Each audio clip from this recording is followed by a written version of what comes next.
प्रधानमंत्री नरेंद्र मोदी ने स्वतंत्रता दिवस पर लाल किले से अपने संबोधन में भारत में समान नागरिक संहिता यूसीसी को लेकर देश से आह्वान किया है। पीएम मोदी ने वर्तमान नागरिक संहिता को सांप्रदायिक बताया है और एक धर्म निरपेक्ष विकल्प की वकालत पर जोर दिया है। पीएम मोदी ने सेकुलर सिविल कोड पर कहा कि हम पिछले 75 सालों से कम्युनल सिविल कोड के साथ ही जी रहे हैं, लेकिन अब हमें सेकुलर सिविल कोड चाहिए।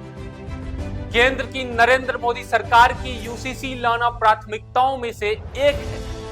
आगे पीएम मोदी ने कहा कि हमारे देश में सुप्रीम कोर्ट ने बार बार यूसीसी को लेकर चर्चा की, अनेक बार आदेश दिए गए हैं।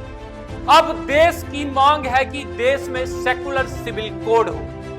हमारे देश में सुप्रीम कोर्ट ने बार बार यूनिफॉर्म सिविल कोड यूसीसी को लेकर चर्चा की, अनेक बार आदेश दिए गए, क्योंकि देश का एक बहुत बड़ा वर्ग मानता है कि जिस सिविल कोड को लेकर हम जी रहे हैं वो सिविल कोड सचमुच में एक कम्युनल और भेदभाव करने वाला सिविल कोड है। पीएम मोदी ने कहा कि मैं मानता हूं कि इस विषय पर देश में गंभीर चर्चा हो, हर कोई अपने विचार लेकर आए और जो कानून धर्म के आधार पर देश को बांटते हैं, ऊंच नीच का कारण बन जाते हैं, उस कानून का आधुनिक समाज में, आधुनिक भारत में कोई स्थान नहीं हो सकता।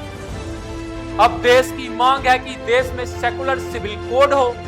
आपको बता दें कि समान नागरिक संहिता यानी यूनिफॉर्म सिविल कोड यूसीसी एक ऐसा प्रस्तावित कानून है जिसमें देश के हर नागरिक के लिए एक समान कानून लागू हो, चाहे वो किसी भी धर्म, किसी भी जाति या फिर किसी भी समुदाय से क्यों ना हो। समान नागरिक संहिता में शादी, तलाक से लेकर जमीन जायदाद के बंटवारे आदि में सभी धर्मों के लिए एक जैसा कानून लागू होगा। समान नागरिक संहिता का विचार समानता को बढ़ावा देता है, ताकि ये सुनिश्चित किया जा सके कि सभी नागरिक विवाह, तलाक, विरासत और गोद लेने जैसे मामले में समान कानून को अपनाए।